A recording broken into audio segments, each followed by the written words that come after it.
So it's about 5:30 after dinner. I'm at the house, and this is another routine that we do here. Uh, Got to expend some energy here. That's Lily, my Belgian Malinois. A very active dog, so you have to keep her busy. Um, so after dinner, we'll bring her out here. Either we go for a nice long walk, or we play catch with the ball.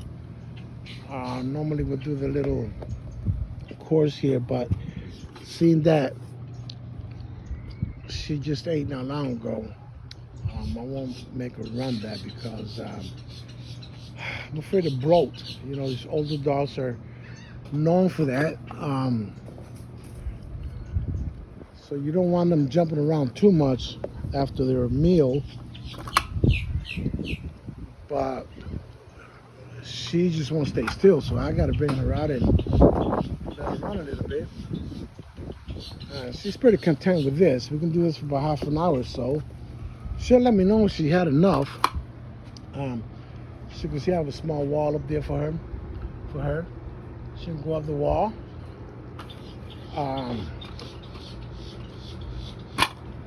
Most of the time we're training.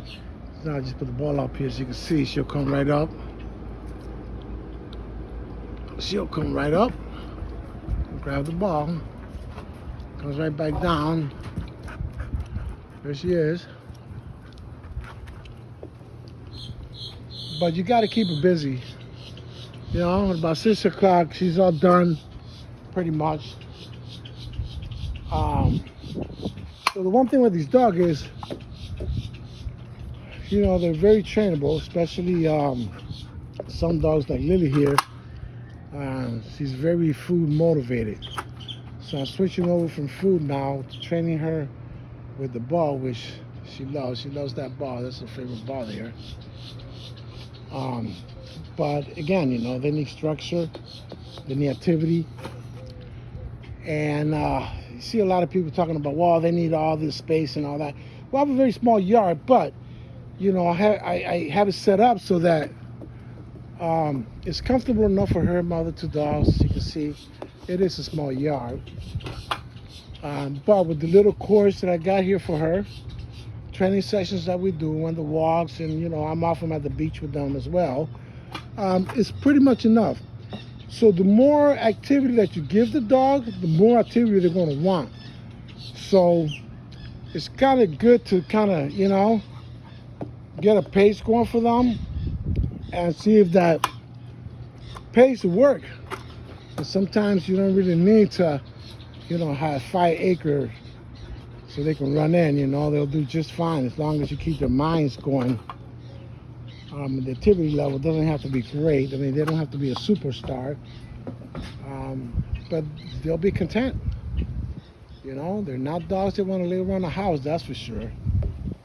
But this is her job. Chasing animals out of my yard, chasing the ball, doing the obstacle course, and of course a video training.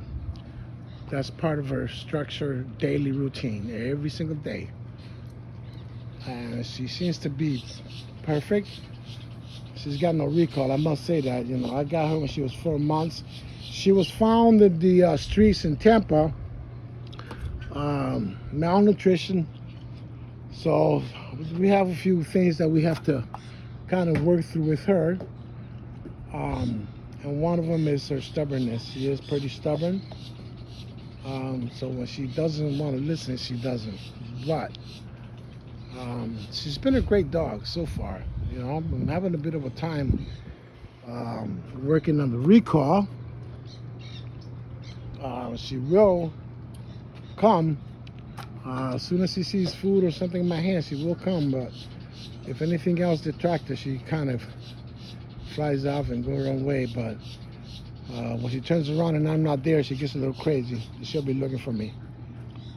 But again, you know, these are not dogs for everybody. If you don't like to live an active lifestyle, which means, you know, walking constantly and constantly working with them, it's not a dog for you. But if you enjoy that kind of stuff, If you enjoy hiking, if you enjoy the water, and just train dogs, they're wonderful dogs.